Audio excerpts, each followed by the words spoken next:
meu nome é Flávia, sou professora aqui de Nova Acrópole, voluntária, como muitos que vocês estão vendo aqui, e hoje a ideia é compartilharmos um pouco do que nós estudamos no curso de Filosofia Prática, que é a principal atividade da Nova Acrópole aí há 60 anos, né? Então, algumas lições da sabedoria budista. Queria, antes de começar a palestra, fazer só algumas perguntas para saber se todos vieram realmente no lugar certo, ou não se pegaram, de repente, o tema da palestra trocado. Vocês já ouviram falar de um grande ser de sabedoria, cujo nascimento foi cercado de mistérios, de fatos extraordinários? Por exemplo, a mãe era virgem. Antes dele nascer, o céu, as estrelas já anunciavam a chegada desse grande ser.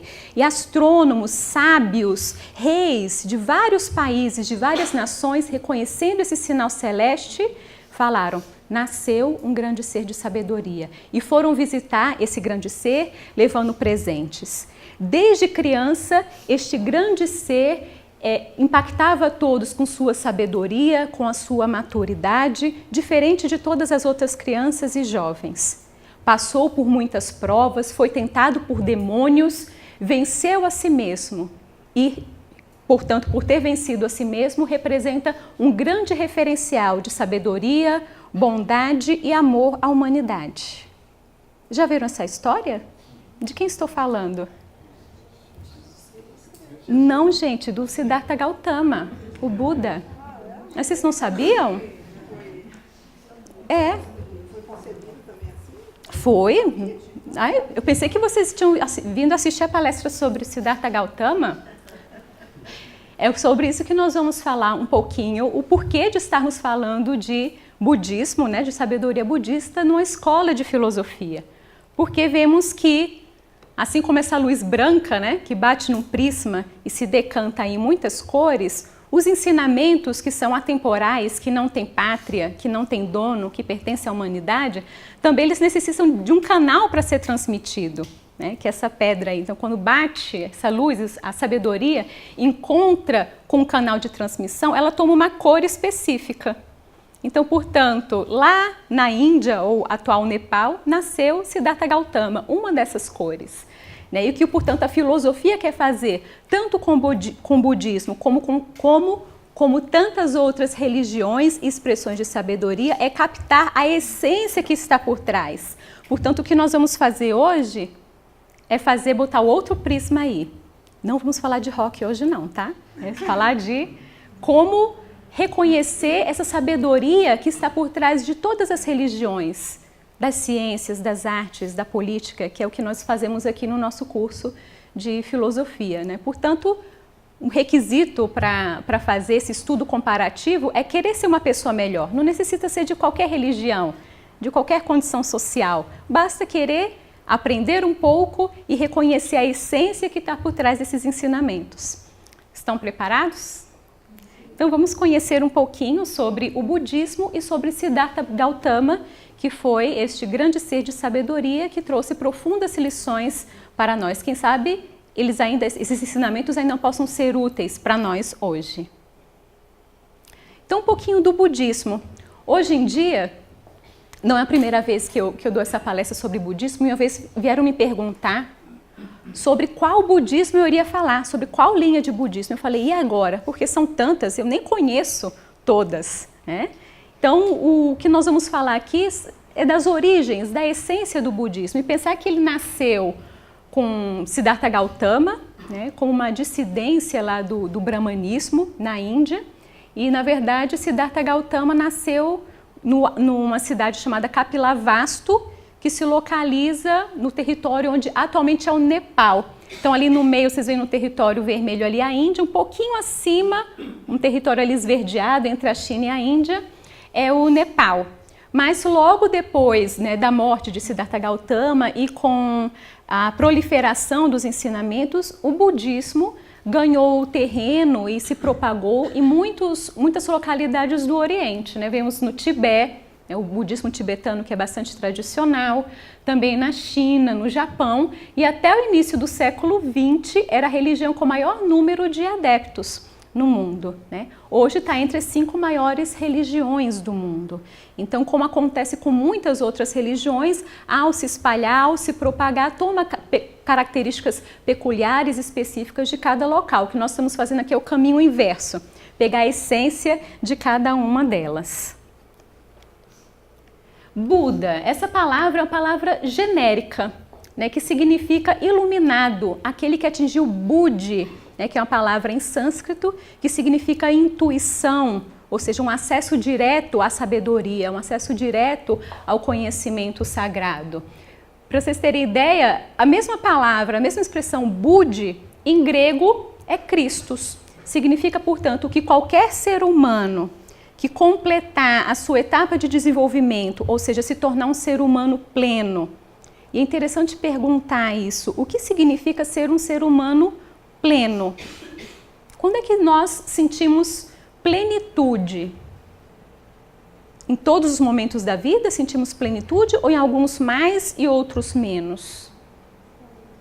Alguns mais, né? E esses alguns menos seriam certamente, acho que posso adivinhar aqui um pouco, naqueles momentos em que não damos respostas tão humanas para a vida. Muitas vezes, né, claro que ninguém aqui nesse auditório, mas em outros auditórios, às vezes as pessoas dão respostas iguais aos animais, ou igual às plantas, ou igual às pedras. Por exemplo, se queremos fazer um ato de generosidade para com outra pessoa e às vezes resistimos, não saímos do lugar porque estamos presos a uma inércia, a um comodismo, uma pedra também reage dessa forma. Quando propomos para uma pedra uma aventura de vida, né, então a vida fora dos padrões comuns, normais, de mera sobrevivência, ela também fica lá paradinha. Às vezes o ser humano, ao entrar em contato com um convite para a aventura de conhecer a si mesmo e ajudar aos demais, às vezes reage como pedra, às vezes reage como planta, querendo apenas expandir seus próprios ramos e fincar raízes mais profundas, ou como um animal, buscando apenas prazeres. Agora, quando damos respostas humanas para a vida, estamos falando de atuar sempre segundo a bondade, segundo a justiça, segundo a generosidade, segundo a beleza. E um ser como esse que atinge o Budi, que atinge o Christus, a iluminação, é uma pessoa que o tempo inteiro responde às demandas da vida de forma humana. Ele é um homem completo, um ser humano completo. E que por isso, por ser completo, representa para nós, humanidade, um modelo digno a ser seguido, né? Digno a ser copiado. Porque todo mundo, quando vai, por exemplo, abrir uma empresa, quem aqui é empresário? Tem algum empresário aqui? Algum corajoso? Não, mas dizem que quando alguém vai abrir uma empresa, ela não parte do zero, ela vai lá no Sebrae se capacitar, porque eles já tiveram muitas experiências, muitos modelos de empresas bem-sucedidas e, portanto, a partir daquele modelo, isso vai poupar muito tempo. E esses seres humanos, portanto, esses grandes mestres de sabedoria representam esse modelo e que, portanto, não poderíamos, não necessitaríamos gastar tanto tempo da nossa existência com tantos erros, se podemos já aprender com quem já está lá na frente, com quem já percorreu o caminho.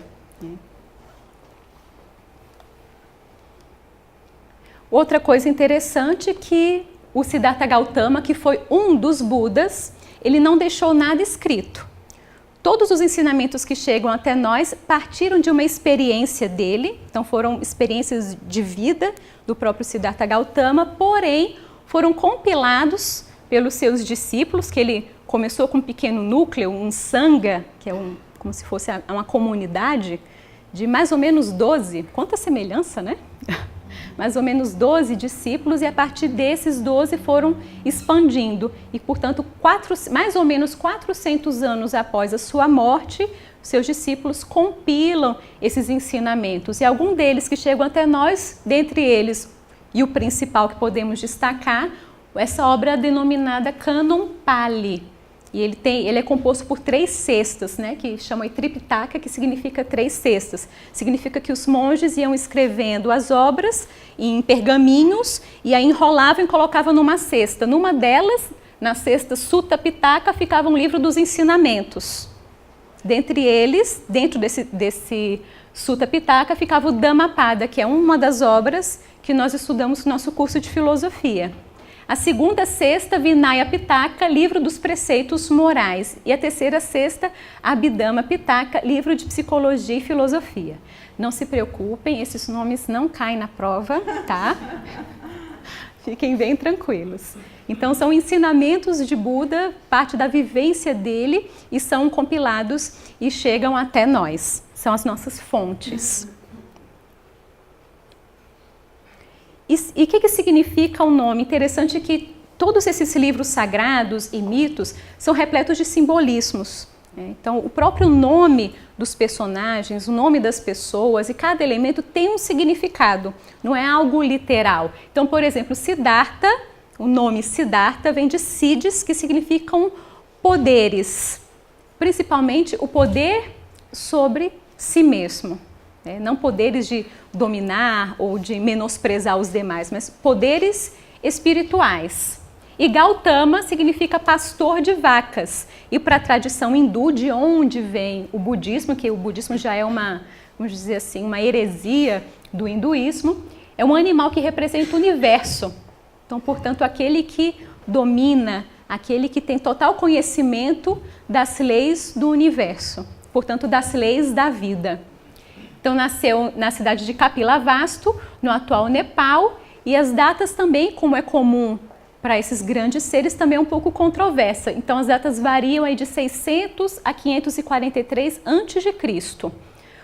O nome do pai de Siddhartha Gautama também tem um significado interessante, era Sudodana, significa arroz puro. O arroz que é um alimento, é como se fosse um alimento branco, puro, como que celestial, né? E a mãe, que se chamava Maya ou Mayadevi, significa ilusão luminosa, né, que seria um mundo material. Então, ele é filho do espírito do céu, do arroz puro, com a ilusão luminosa, com Maya, com a terra. É interessante, tem aqui algumas imagens que aí podemos contar um pouco da história de Siddhartha. Então, portanto, aí vemos, são imagens meramente ilustrativas, do rei Sudodana e da rainha Maya. Eles eram reis, viviam em Kapilavastu, um reino muito próspero, muito rico. E chegou o momento de terem filhos, tiveram Siddhartha. E Siddhartha, portanto, foi criado no reino de Kapilavastu com todos os cuidados dignos de um príncipe. E como é comum aos pais, né, quem é pai, quem é mãe, já deve ter tido esse sentimento de querer proteger o filho, querer que o filho não passe pelas mesmas dificuldades pelas quais os pais passaram, não foi diferente com os pais de Siddhartha. Eles deram toda a proteção, todo o cuidado extra para que nada de mal acontecesse ao pequeno Siddhartha. Era tanta essa preocupação que eles não queriam que tivesse nenhuma pessoa feia, nenhuma pessoa com traços de velhice, com traços de doença, e tudo que Siddhartha via era belo, era íntegro, era nobre. E assim ele cresceu. Aqui uma imagem também falando da concepção, né, de Siddhartha. Né? Então conta a história que Maya, a mãe de Siddhartha, teve um sonho com um elefante, Ganesha, que é um deus que representa a sabedoria. Sonhou com Ganesha, diz que Ganesha roçou o seu braço e que a partir disso Maya ficou grávida de Siddhartha. Agora vejam, se interpretarmos literalmente esse fato, parece história para a criancinha dormir, né? Como assim? Uma mulher fica grávida porque sonhou com um elefante? Agora vamos ver o aspecto simbólico, o que isso significa, né? Sonhar com um elefante aparecer. Como símbolo de sabedoria, significa que chega o momento, né, desta mulher, desse ser, gerar um ser de sabedoria, né? Que uma das possibilidades de interpretação desse simbolismo, e que, portanto, diz que teve vários fatos mágicos na noite dessa concepção, né? E que foi uma mãe virgem, portanto, que significa uma pureza. Siddhartha também, quando nasce, diz a tradição que ele já nasce com tanta sabedoria, com tanto domínio das leis do universo, que ele já nasce andando e dando 7 passos em direção aos pontos cardeais, como se ele tivesse pleno domínio, né, do tempo e do espaço. E foi, de fato, uma criança diferente. As imagens aí são muito bonitas, né? Bem ilustrativas. Acontece que Maya falece quando Siddhartha era muito pequeno e, como era tradição, o pai Suddhodana se casa com uma parente de Maya, que era Gautami. Então, portanto, Siddhartha foi educado por uma tia, se não me engano, era parente muito próxima. E aí temos aí uma imagem mostrando esse momento, né? Ilustrando esse momento. E Siddhartha, desde criança, tinha um temperamento diferente das outras crianças. Enquanto é natural de crianças quererem correr, brincar, jogar, Siddhartha era contemplativo, meditativo. E isso começou a preocupar os pais de Siddhartha, né? Porque como assim ele era diferente de todas as crianças, né? Como assim meu filho é diferente, não brinca, não corre?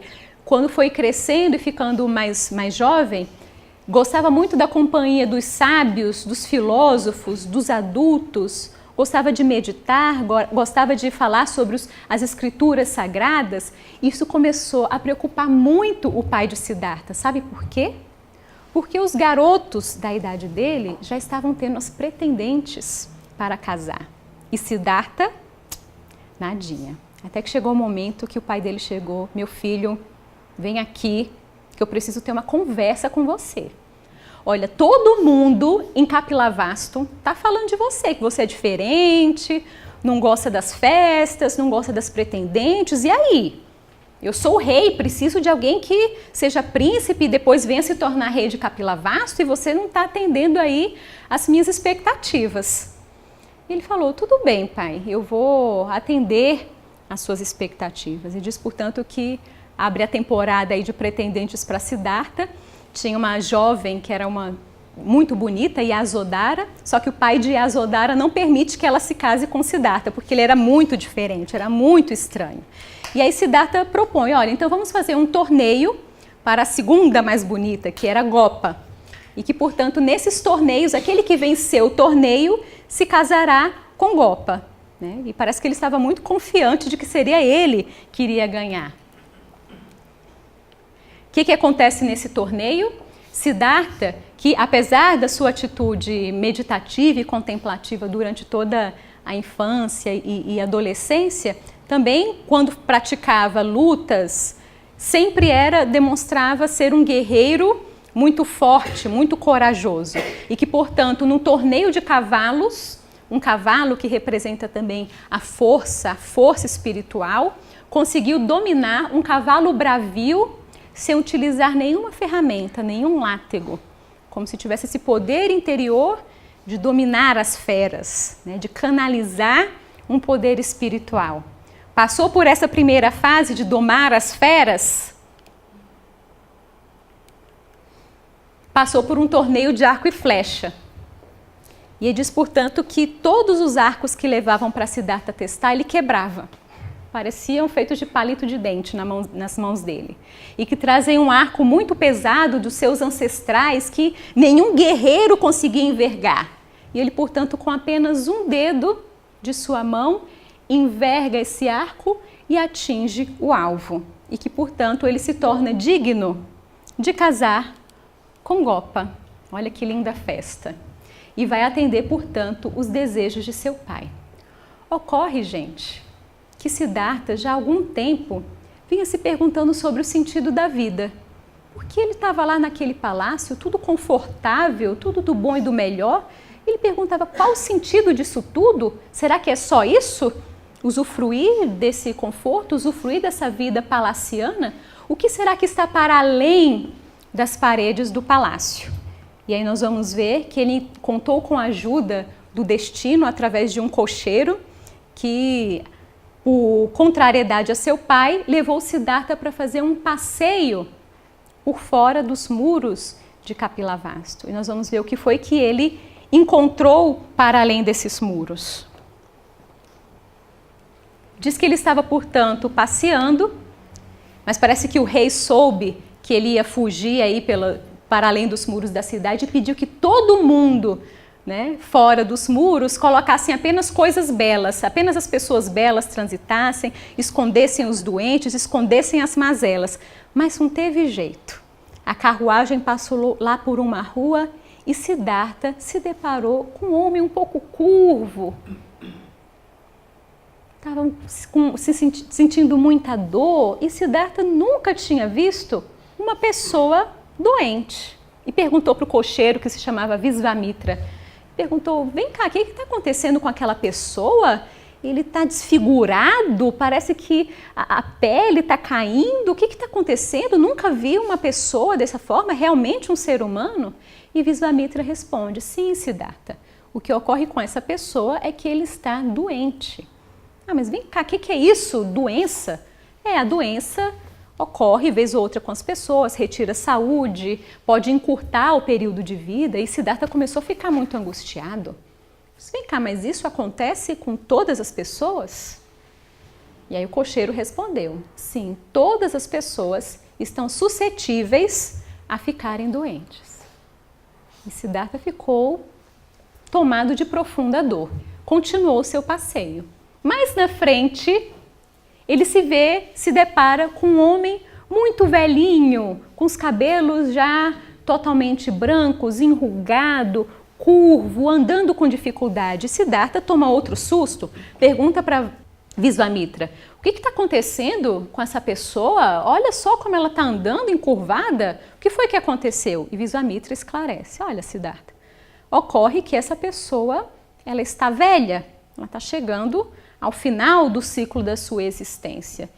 E Siddhartha pergunta, mas isso, a velhice, acomete a todos os seres humanos?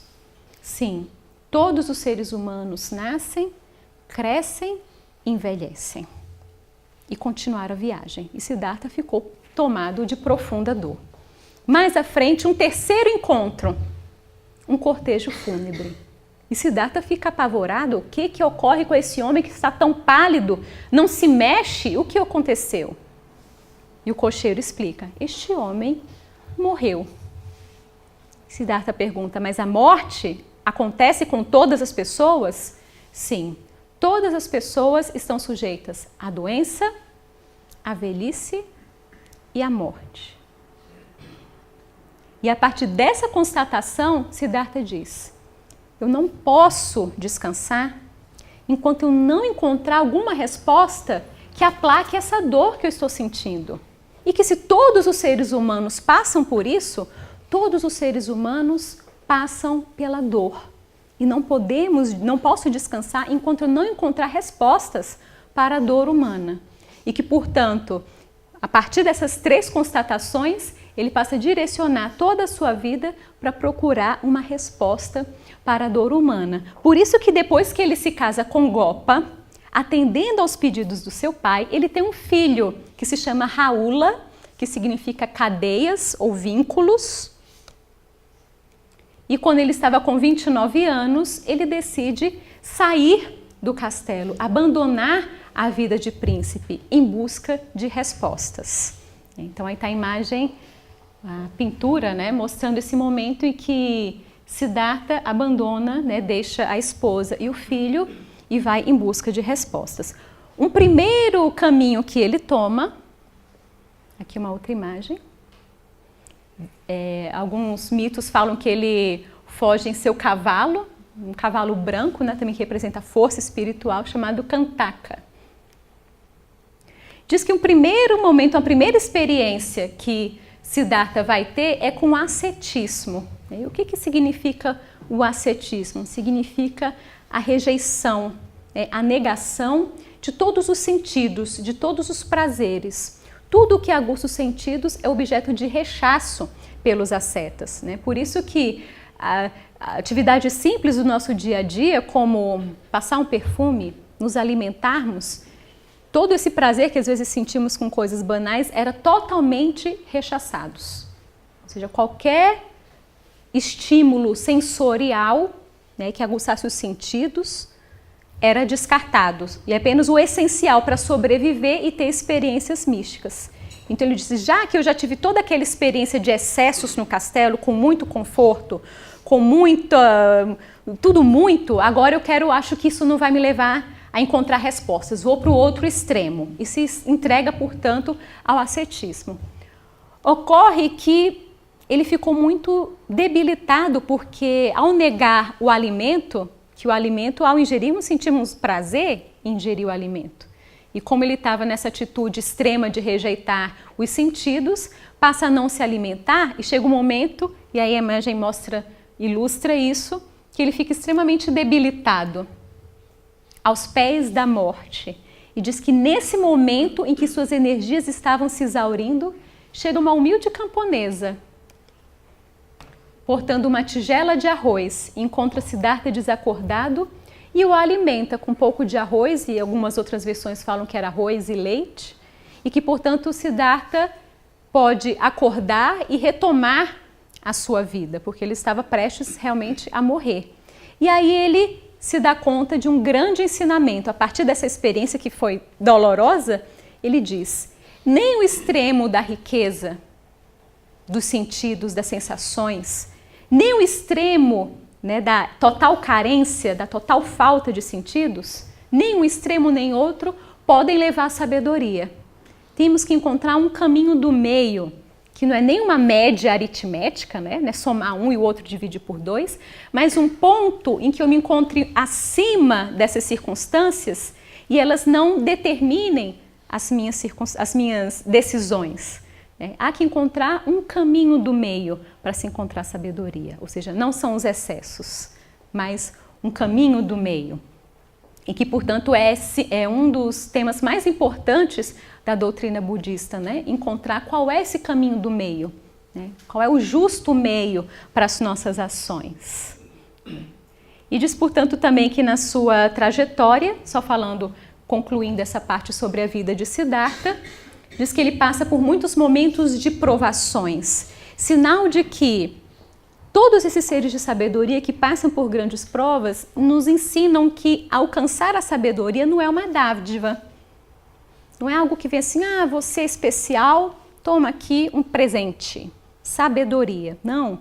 É fruto de esforço, de mérito, de uma conquista.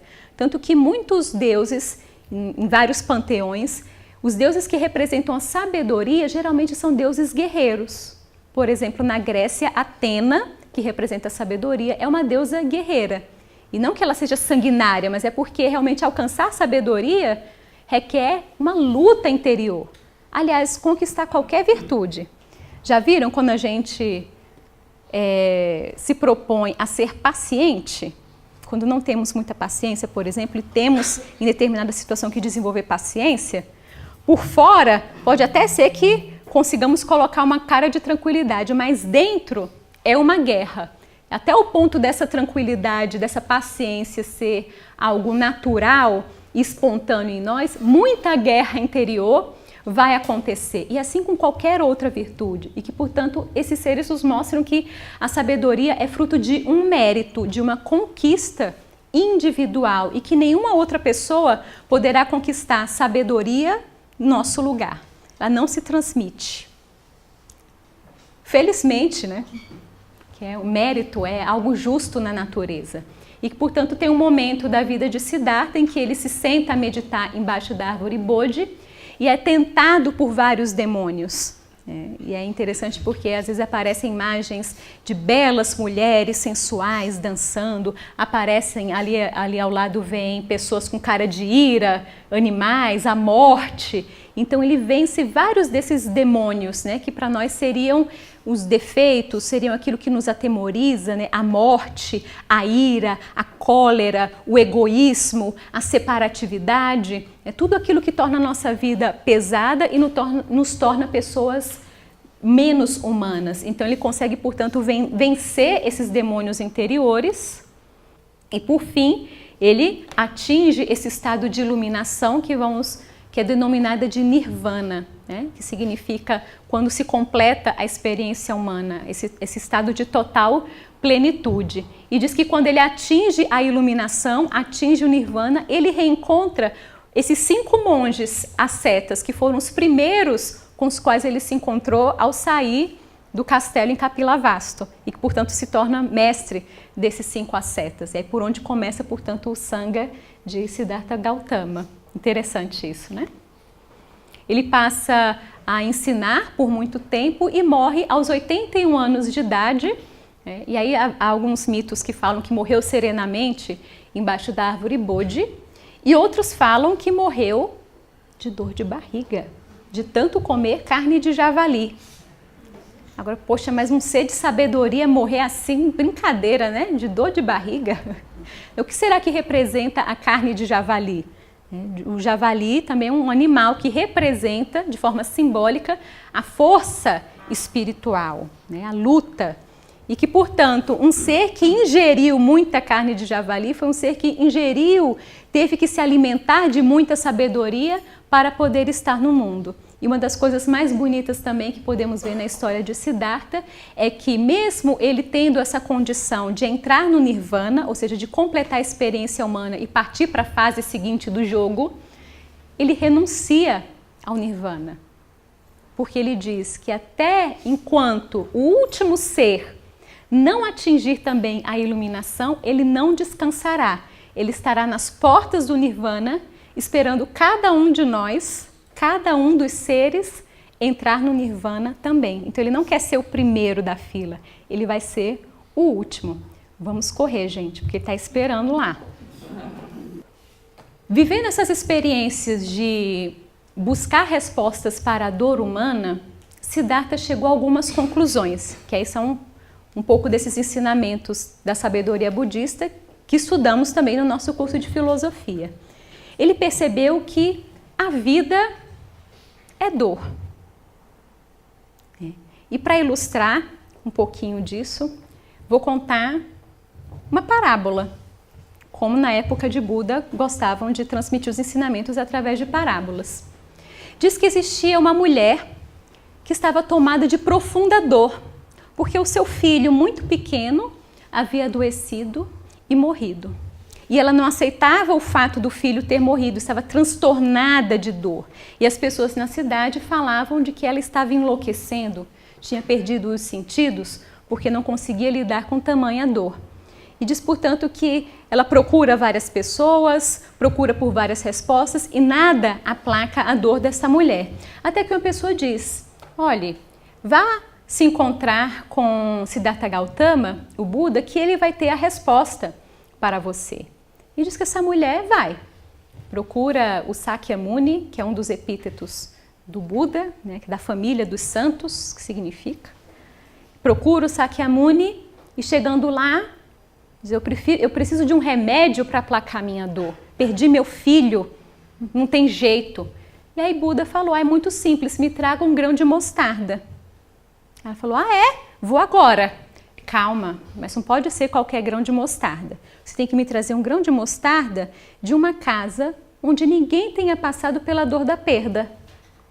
E aí ela foi, batendo de porta em porta, procurando esse grão de mostarda da casa de alguém que não tivesse experimentado a dor da perda de alguém.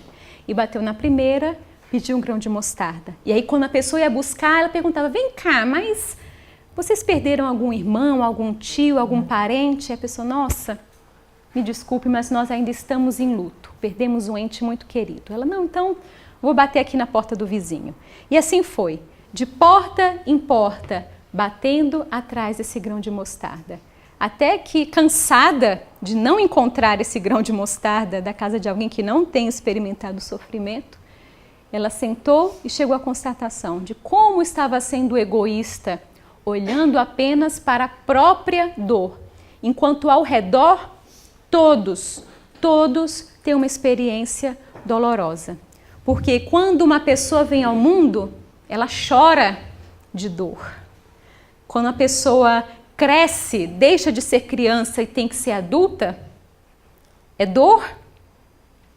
Quando algo nos desagrada, um plano, um projeto, um sonho de vida não é atendido, é dor. Quando perdemos uma pessoa querida, é dor. Quando vemos algo feio, triste, doloroso, dor. E quando chega o momento da nossa morte ou da morte de alguém próximo a nós, é dor. Portanto, a dor existe. Essa é a primeira nobre verdade, a primeira constatação que Buda chega. A dor existe. Mas aí depois ele se pergunta, vem a segunda nobre verdade dos ensinamentos de Buda. Qual a causa da dor? Por que sentimos dor? Porque às vezes o que afeta é muito dolorido para uma pessoa, não é para outra. Então existe aí um ponto aí de não dor. E o que causa a dor? Algum palpite? Expectativa. Ah, expectativa. Expectativa. Por quê? Por que temos expectativa? Porque desejamos muito algo. Siddhartha vai chegar à conclusão de que a dor existe porque desejamos a eternidade das coisas que não são eternas. Ou seja, quem nunca comprou uma peça de roupa achando que ia ser a solução dos problemas? Não, essa daqui vai... Uma semana depois já nem lembra ou já não faz mais sentido, já está sendo um peso lá no guarda-roupa. Parece um exemplo banal, mas hoje em dia, quando se persegue, por exemplo, uma juventude física eterna, por que será? Por que não se aceita a velhice, a mudança de forma natural, a impermanência, já que é uma lei da vida, né? Tudo que nasce passa pelo seu ciclo de existência e em algum momento termina. Porque achamos que a nossa personalidade, o nosso corpo físico teria que ser eternamente jovem, indestrutível, imune a rugas, imune ao envelhecimento. E isso faz sofrer, porque muitas vezes achamos que aquilo que foi feito para perecer, para ser cíclico, é eterno. Endeusamos as coisas perecíveis como se fossem coisas eternas e desconhecemos aquilo que verdadeiramente é eterno em nós. Então ele fala que a dor surge dessa expectativa e desse engano de colocarmos nossos desejos nas coisas que não são eternas. E aí aquela síndrome do carro novo, ou da TV nova, ou do iPhone novo, são tantas coisas, parece que a indústria explora um pouco da doutrina budista ao inverso em nós, porque daqui a 6 meses se lança um outro modelo de telefone, né? E aí já mudou, já é outro, necessita de outro, né? Então, eternamente querendo aquilo que, algo eternamente novo, mas que muda. E aí isso gera mais angústia. Enquanto que o que Buda vai nos ensinar com a terceira nobre verdade é como nos libertar da dor. Porque o tempo inteiro nós desejamos. No momento em que acordamos, desejamos ou ficar mais 5 minutinhos, ou a comida lá que já está esperando, enfim, do momento em que abrimos nossos olhos, às vezes até mesmo sonhando, são desejos, são expectativas, do começo ao fim do nosso dia. Como se libertar disso então? Aí ele vai dizer, a terceira nobre verdade, né, portanto, deixa eu passar aqui. A terceira nobre verdade seria como cessar a dor, como acabar com a dor. Ele vai dizer, é simples, a causa da dor, é simples, mas é complexo ao mesmo tempo, né? A causa da dor não vem de colocarmos a nosso critério de realidade em coisas irreais. Basta agora colocar nossa consciência naquilo que é real. Pronto, não é simples? Agora, o que é real em nós? O que é eterno? O que é aquilo que não nasce e que, portanto, não cresce, não envelhece e não morre? Sempre foi, é e sempre será. Do que estamos falando? De que dimensão nossa estamos falando? Do nosso ser, né? Da nossa alma, né? Da nossa parte imortal. Siddhartha diz, ao invés de colocar tanta energia naquilo que naturalmente, de uma forma ou de outra, irá perecer, coloca o foco da sua vida naquilo que não perece. Busca as coisas do alto. Diz, se chegar o momento em que fixares a sua consciência naquilo que é eterno, você não vai ter mais necessidade, não vai ter mais sede de desejos das coisas perecíveis. Ele diz, no momento em que superarmos tudo isso e fixarmos a nossa consciência no real, não vamos precisar mais encarnar. Vamos sair do bosque das experiências, vamos atingir o nirvana. Digo, gente, a todo momento que eu falo nirvana, fica esse suspense. Porque o que é o nirvana? Digo, não sei, eu nunca cheguei lá, nunca atingi nirvana. Como é que eu falar de uma coisa que eu não sei o que é? Eu realmente não sei o que é o nirvana. Sei, segundo a tradição, que é esse momento de superação. Mas aí, para ilustrar um pouquinho, eu vou contar um outro conto budista, da tartaruga e do peixe. Vocês conhecem essa? Não? Diz que um peixinho vivia muito feliz no seu riachinho. Ele era muito feliz, o riacho tinha águas límpidas e claras, e ele cresceu feliz junto com outros peixinhos, encontrou a peixinha, casaram, foram felizes, tiveram outros peixinhos filhotes e estavam aí vivendo a sua vidinha de peixe. Até que um momento, quando esse peixinho estava lá, nadando lá perto da curva, foi um pouquinho mais além, ele se deparou com um ser estranhíssimo. Nunca tinha visto uma tartaruga em sua vida. Eita, que peixe enorme é esse? Quem é você? O que você está fazendo aqui? Nunca te vi. Ele, calma, peixe, eu sou uma tartaruga. Como assim, tartaruga? O que é isso aí nas suas costas? Não, esse aqui é meu casco. E eu estava ali fora, ali na terra, fazendo um passeio e agora resolvi entrar aqui na água e refrescar um pouco. Ele, como? Você estava onde? Eu estava lá fora, na terra, respirando um pouco de ar puro e voltei aqui para o rio. Ele, não, mas como assim? Não, peixe, tem a água e tem a terra, não tem? Ele, não conheço. O que é isso, terra? Não tem água, olha aqui, ó. Água. O que tem? Não tem nada, olha para cima, só água. Não, para além da água, tem terra, tem ar, tem sol, tem plantas, tem seres que nem podem entrar na água porque morrem afogados.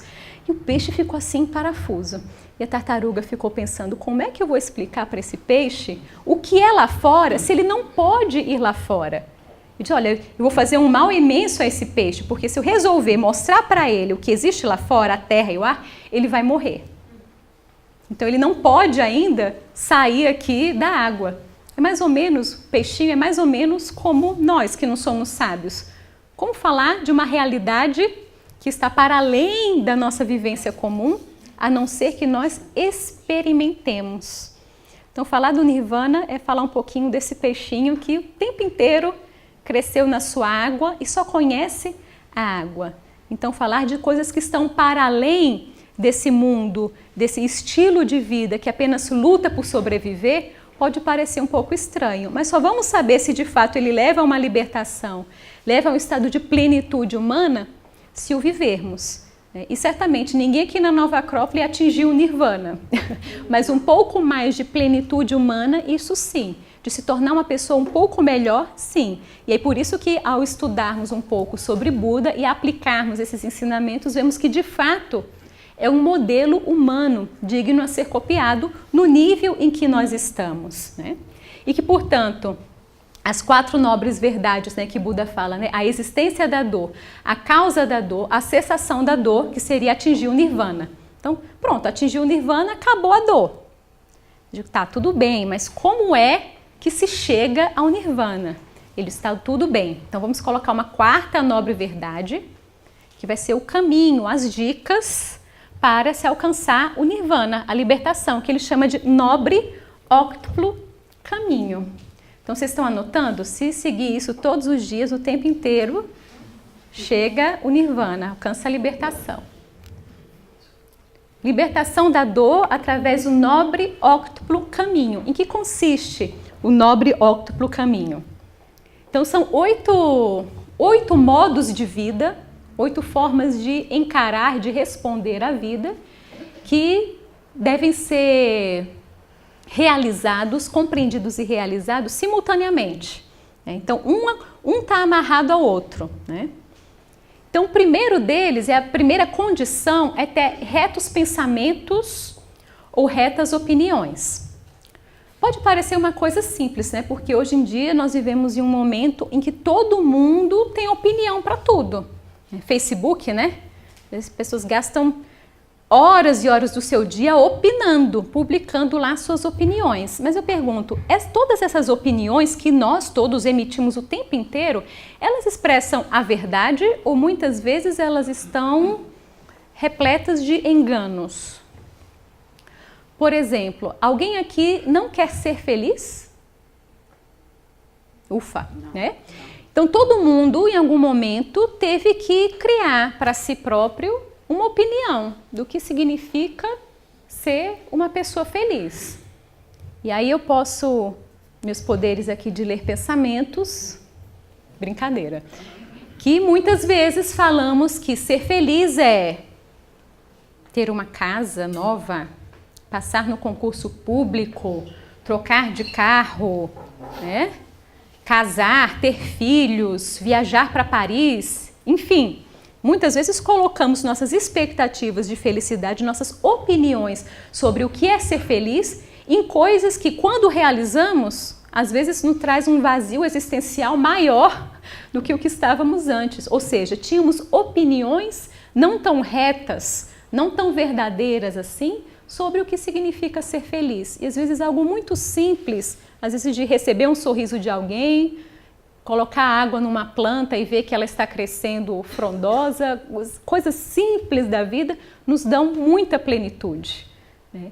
Coisa chique é estar triste em Paris, né? Uma vez uma amiga minha chegou, nossa, mas eu viajei para Paris e me chegou um momento que eu sentei num banco assim, olhando para a Torre Eiffel e disse, nossa, como eu estou vazia. Eu digo, nossa, essa é realmente um vazio existencial chique, mas não precisa ir lá para Paris para chegar a essa conclusão, né? É só um exemplo, mas para ver que muitas vezes, em muitas circunstâncias da vida, as nossas opiniões sobre o que deveria ser acertado e mais próximo da verdade são enganosas. E assim em tantos momentos da nossa vida. E por isso que a vida é bela, porque nos permite aprender. Se acertássemos o tempo inteiro, se tivéssemos retas opiniões e pensamentos o tempo inteiro, não estaríamos aqui na escola de filosofia. Porque o que nós buscamos aqui é justamente buscar ter um pensamento e opiniões cada vez mais próximos da verdade. Então, por isso que é um requisito, porque se eu parto de um engano, o restante vai ser também enganoso, não vai ser um caminho reto. Então, primeiro, amar a verdade, buscar um reto pensamento, uma reta opinião. Depois, um outro requisito, retas intenções. Intenção é aquilo que está por trás dos nossos atos, né? Muitas vezes, uma pessoa pode estar realizando um ato externamente muito bonito, mas internamente nem tanto. Cheio de segundas intenções, cheio de egoísmo, né? Uma vez estava estudando um filósofo contemporâneo, né, chamado Jinarajadasa, lá também do Oriente, e ele dava a seguinte situação. Imagine que duas pessoas param num sinal de trânsito. E vem chegando uma pessoa, um pedinte, para pedir esmola, né? A primeira dá esmola e a segunda não dá. Quem vocês acham que está mais evoluído espiritualmente? A que deu ou a que não deu esmola? Tá? Depende da intenção. Ele fala, externamente é muito difícil falar, né? Só pelo mero ato de dar ou não uma esmola, isso realmente não é muito um parâmetro. Agora, mas imagine que a pessoa que deu, internamente as intenções dela eram as seguintes, nossa, eu quero me livrar, quero que esse pedinte saia de perto de mim e fique longe, né? Que ele fique lá e eu fique mais longe ainda dele. Já a segunda falou, nossa, que pena que eu não posso ajudar, porque agora realmente eu não tenho dinheiro. Eu gostaria de realizar prestar uma ajuda a essa pessoa. Então, as intenções é aquilo que está por trás das nossas ações. E se elas não são retas, ou seja, se elas não são puras e verdadeiras, também elas comprometem. Porque as nossas intenções, elas expressam aquilo que nós estamos alimentando. Então, se estamos alimentando o egoísmo, a separatividade, isso é o que vai crescer em nós. Se estamos exercitando a bondade, se as nossas intenções são a bondade, a justiça, a generosidade, ou seja, pensar mais no bem do outro do que do meu em primeiro lugar, isso sim vai fazer crescer. Portanto, as intenções, a forma, aquilo que está por trás dos meus atos é fundamental. E é invisível, né? Ou seja, nossa consciência que vai ser o nosso grande juiz. Terceiro caminho, retas palavras. Quem nunca foi ferido ou feriu com palavras? As palavras têm poder. E que, portanto, para um aspirante da sabedoria, para uma pessoa que quer se tornar um ser humano melhor, deveria trabalhar ter retas palavras, ou seja, não usar as palavras para ferir, não usar as palavras para agredir o outro, mas usar as palavras de forma justa, reta, para dar um recado nobre, né, como uma ferramenta. Né? Imaginar que as palavras são como uma ferramenta, como uma faca. Né? Serve para cortar, preparar bem um alimento, ou também serve para ferir, para matar, e com as palavras não é diferente. Né? Depois, reta ação, reta conduta. Então percebe que é algo extremamente prático, que em qualquer momento da nossa vida podemos verificar se estamos tendo retos pensamentos, retas intenções, se utilizamos retas palavras, que essa na hora a gente vê pelas expressões dos outros como ficam, se o que falamos foi reto ou não. E depois uma reta ação ou uma reta conduta. Significa que aquela pessoa que está trilhando um caminho de sabedoria, ela deve ter uma ação no mundo compatível com sua proposta. Ou seja, ela deve sobreviver de forma digna, sem depender dos demais. Ou seja, não é porque está buscando um caminho espiritual que não vai buscar a sua sobrevivência. E aí vai depender, sugar dos demais. Não, e que tenha um trabalho digno, que sobreviva de forma digna, que através das suas ações seja exemplo de vida. Portanto, que quando vamos conhecer um pouco da vida, da existência desses grandes seres, sempre vemos o quê? Ações, condutas exemplares. Seja em momentos públicos, seja em um momento de intimidade, porque dizem que somos aquilo que realmente somos quando estamos sozinhos e ninguém nos observa. E até nesses momentos ter retas condutas, retas ações. E as ações não são apenas ações externas, porque quando estamos pensando ou sentindo, isso também é uma ação? Também gera reações? Quem nunca, às vezes, ficou remoendo um sentimento negativo e mesmo sem falar nada, quando encontrava a pessoa objeto desses sentimentos negativos, não teve uma reação de antipatia ou de repente surgiu uma situação conflitiva sem ter dito nada. Significa que as nossas emoções e os nossos pensamentos também participam de um plano de ação, que não é a ação no plano físico, mas em outros planos, astral e mental. E que, portanto, nesses planos, e que hoje a ciência também já confirma, são mais poderosos do que o plano físico. Determinam, aliás, o plano físico. Depois os retos, reta ação que está conjugada aí com retos meios de vida, né? Então, ações, exemplos e a forma de sobreviver digna. Depois, o reto esforço. Então, vejam, tem que ser tudo, viu, pessoal? Não pode pular um não. Então, retos pensamentos, opiniões, intenções, palavras, ação, meios de vida e esforço. Significa que a sabedoria, a conquista de nós mesmos, não vai acontecer como um ato de mágica, como uma graça alcançada. Não, vai ser fruto de um esforço e que, portanto, eu tenho que desenvolver um estilo de vida que me faça realizar os esforços coerentes com a busca da sabedoria. Tem um professor nosso aqui, o professor José Henrique, que por sinal vai ser professor da nova turma que está aberta às quartas-feiras. Ele dá um exemplo muito interessante, que ele nunca viu uma pessoa se tornar mais sábia fazendo churrasquinho na beira da piscina.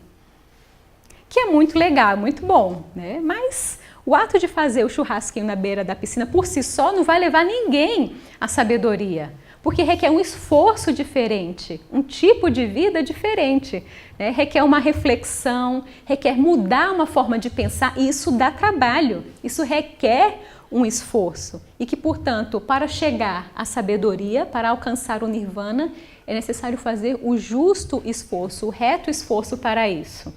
Depois, a reta atenção. Em um mundo de tantos estímulos externos, né, de tantas mídias sociais, o homem, o ser humano está ficando desatento e com pouca memória. Consequentemente por pouca memória. Já vi reportagens aí que falam que a capacidade de memorização do ser humano atual vem decaindo com o passar do tempo. Porque antes eu lembro que sabia de número de telefone decorado de um monte de gente. Hoje em dia mal sei o meu porque a agenda do telefone vai lá e supre essa memória e que, portanto, deixamos de estar atentos e, portanto, de aprender uma série de coisas. A faculdade humana que nos permite aprender com a vida é a atenção. Se estamos dispersos, desatentos, perdemos um monte de oportunidades. E às vezes as oportunidades estão acontecendo a um palmo do nosso nariz, mas a desatenção é tão grande que deixamos ela passar, deixamos a oportunidade passar. Na mitologia grega tem um deus chamado Kairos, que é o deus da oportunidade. E dizia a representação desse deus é uma criança carequinha e que ela tem um cacho de cabelo apenas na testa, né? E o restante todo careca. O que significa? Que ela anda só correndo. E, portanto, quando o Kairos passa na sua frente, você tem que estar atento e pegar ele, segurar a oportunidade pelos cabelos da frente, né? Pela única mecha que ele tem, porque depois que a oportunidade passa, não tem como agarrá-lo, né? Ele é careca atrás. E, portanto, se não estamos atentos ao que ocorre ao nosso redor, o que ocorre dentro de nós, as oportunidades passarão e não veremos. E, portanto, deixaremos de aprender com a vida. E por isso muitas vezes falamos, a vida não tem sentido, a vida estagnou, porque muitas vezes não colocamos a reta atenção para perceber e aprender com cada situação que a vida nos coloca. E por fim, mas não menos importante, se atendermos a todos esses requisitos, estaremos preparados a fazer uma meditação, uma reta concentração. Ou seja, estaremos capazes de fixar a nossa mente no real, no eterno, que seria o que o budismo vai chamar de meditação. E por consequência, atingir o nirvana, a libertação. Então esse é o nobre e óctuplo caminho que faz parte, portanto, é a quarta etapa, é a quarta nobre verdade dos ensinamentos de Buda. É claro que isso vem de uma tradição que ensina um homem a se chegar a um iluminado, mas para nós que ainda estamos dando os primeiros passos, serve como um referencial para sermos seres humanos melhores, onde estamos, no nosso ambiente de trabalho, com as pessoas que nos rodeiam, nesse momento agora, presente. E para concluir, trouxe alguns trechos do Dhammapada, lembram lá daquelas 3 cestas? E aí uma delas continha aí o Dhammapada, que é objeto de estudo do nosso curso de filosofia, e que peguei algumas frases que falam principalmente da importância de desenvolvermos o nosso aspecto mental, ou seja, cuidar dos nossos pensamentos, porque aquilo que pensamos determina o que somos, determina a nossa forma de viver. Se queremos mudar quem somos, se queremos mudar o mundo à nossa volta, deveríamos prestar muita atenção naquilo que pensamos, nas ideias que comungamos, enfim. Então, alguns trechos do Dhammapada. As condições nas quais nos encontramos são resultado do que pensamos, permanecem fundamentadas na mente, são forjadas por ela. Se o homem fala ou atua com uma mente impura, a dor o segue como a roda segue o casco do boi que puxa o carro. As condições nas quais nos encontramos são resultado do que pensamos, permanecem fundamentadas na mente, são forjadas por ela. Se um homem fala ou atua com uma mente pura, a felicidade o segue como a sua sombra inseparável. Ou seja, não existem sortudos ou azarados. Existem aqueles que fazem um reto esforço de desenvolver a si mesmos, desenvolver pensamentos adequados, condutas adequadas e que, portanto, a felicidade é um mérito, não é sorte. Portanto, naqueles momentos em que achamos que somos azarados, infelizes, deveríamos perguntar: o que eu ando pensando? O que eu ando sentindo? Como tem sido minha conduta de vida? Tenho feito reto esforço para ter a felicidade, para ter a plenitude de vida? Ele me enganou, me golpeou, me derrotou, me roubou. Nunca se desgasta o ódio daqueles que albergam tais pensamentos. Ou seja, quanto mais alimentamos pensamentos dessa natureza, mais o seu reflexo se fará presente em nossa vida. Portanto, muita atenção com aquilo que pensamos. Assim como a chuva não penetra na casa bem coberta, da mesma maneira as paixões não dominam aquele cuja mente é reflexiva e está exercitada. Tem um outro conto budista que diz que um homem tinha sido atingido por uma flecha. E aí chamaram o Buda para ajudá-lo. E quando chegou lá, o atingido, o ferido, estava irado. Quem atirou essa flecha? Quem permitiu que ele se aproximasse de mim? Como é o nome dele? Quantos anos ele tem? Por que ele fez isso? Irado. E aí o Buda falou, olha, calma. Isso daí eu não dou jeito. Eu apenas ensino a retirar a flecha. E seguir em frente. Ou seja, enquanto remoermos, emoções negativas, pensamentos negativos, isso irá se refletir em nossa vida. Deixar passar, saber escolher aquilo que queremos pensar, aquilo que é foco da nossa mente. Tal como um peixe retirado do seu habitat e jogado sobre o solo, assim treme e se agita a mente quando há de abandonar o mundo das paixões. Significa que todo mundo que já tentou controlar a mente sabe o quanto isso é difícil. Tem outra história, hoje eu estou cheia dos causos budistas, Diz que uma vez um discípulo chegou para o mestre e falou, mestre, como alcançar a sabedoria? Ele falou, discípulo, é muito simples. É só não pensar em macaco. Ele, beleza, fácil demais. E aí foi para casa, Uma semana depois ele volta desesperado. Pelo amor de Deus, pelo amor de Buda, tira esses macacos da minha frente, que eu não aguento mais ver macaco.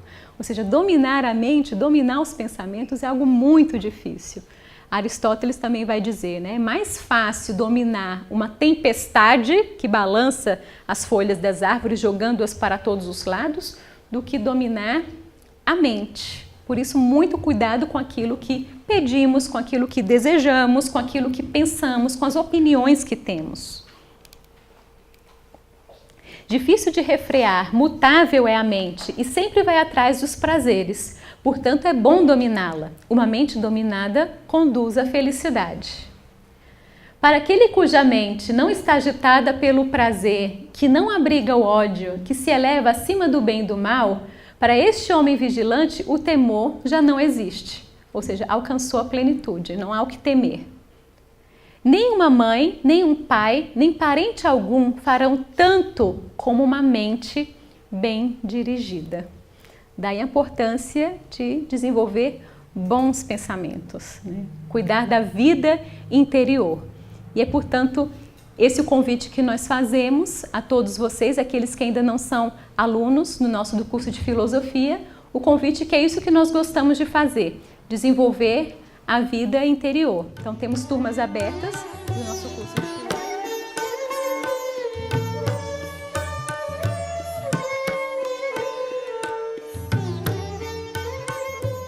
Prestamos atenção aos que estão ao nosso redor, de fato. Hoje eu vi um vídeo, esses que o pessoal posta em Facebook, O Facebook também, como tudo, tem o seu lado positivo e negativo. E era um vídeo de uma exposição, que acho que foi feita em Portugal, que tiraram fotos de pessoas, claro que eram modelos na rua, Então era uma senhora muito velhinha, carregando 2 sacolas muito pesadas, era uma das fotos. Outra era um carrinho de bebê abandonado. A outra era um turista perdido, com um mapa assim, sem saber muito bem para onde ia. E aí eles colocavam microfones ao lado dessas fotos para que os visitantes pudessem chegar em frente dessas fotos e dissessem se ajudariam ou não essas pessoas caso as encontrassem na rua. E todo mundo, claro, e acredito que todos nós faríamos o mesmo, dizer, claro que encontrando uma velhinha na rua, carregando um monte de sacola pesada, poxa, ajuda, Aí a pessoa, nossa, eu ajudaria, aí gravava a pessoa, eu ajudaria carregando as sacolas. Aí o outro, nossa, com certeza eu ajudaria um bebê sozinho aqui no carrinho, ia ficar lá até a mãe aparecer. E outro, nossa, um turista perdido ia lá ajudar, mostrar os pontos turísticos. Aí depois o visitante era conduzido para outra sala e aí havia câmeras escondidas fora do museu, mostrava a pessoa chegando para a exposição, passando pela velhinha com as sacolas cheias, passando, mandando mensagem no WhatsApp, o carrinho do bebê ali do lado, né? O turista com o mapa aberto, a pessoa correndo, né, no piloto automático, ou seja, né, somos nós, é a nossa vida. Né? Se não pararmos para estarmos atentos, tirar um pouco o foco do eu, né, de mim mesmo em primeiro lugar, em segundo, terceiro, quarto, vai ficar complicado. Né? As oportunidades para desenvolvermos as nossas virtudes e dependermos dos outros para sermos melhores, vai ficar mais lento. Na verdade, gerou os dois. Na sua origem, então, por exemplo, o Buda, ele não fundou o budismo, não foi ele que fundou a religião, assim como não foi Cristo que fundou o cristianismo, nem Maomé o islamismo. Então, esses grandes seres, eles vêm dar uma mensagem, né? E por isso que muitas vezes falam em parábolas, falam em contos, porque tem uma mensagem muito simbólica.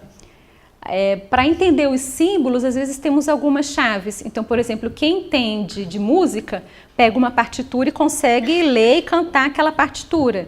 Quem entende de química, pega aquelas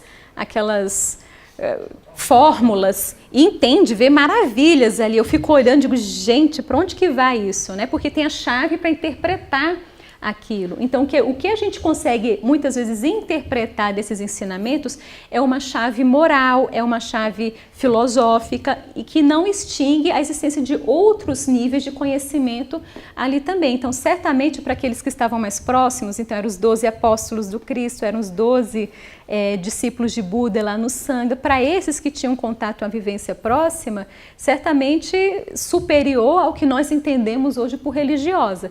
Quando essa mensagem vai chegando, vai se disseminando, ela tem que se adequar à realidade das pessoas. Então, não dá para tratar um sábio, né, com o mesmo grau de exigência e de respostas para a vida de um ser humano normal, comum, que está dando os primeiros passos. Então, por isso que muitas vezes a mesma mensagem ela vai se adaptando e às vezes se diluindo ou se cobrindo de outras vestimentas até chegar a um âmbito maior de pessoas. E às vezes ela vai perdendo também o significado. Mas tudo ocorre de uma mesma forma, uma mensagem mística e que se desenvolve um pensamento filosófico e ao mesmo tempo religioso. Agora depende de quem vai atingir.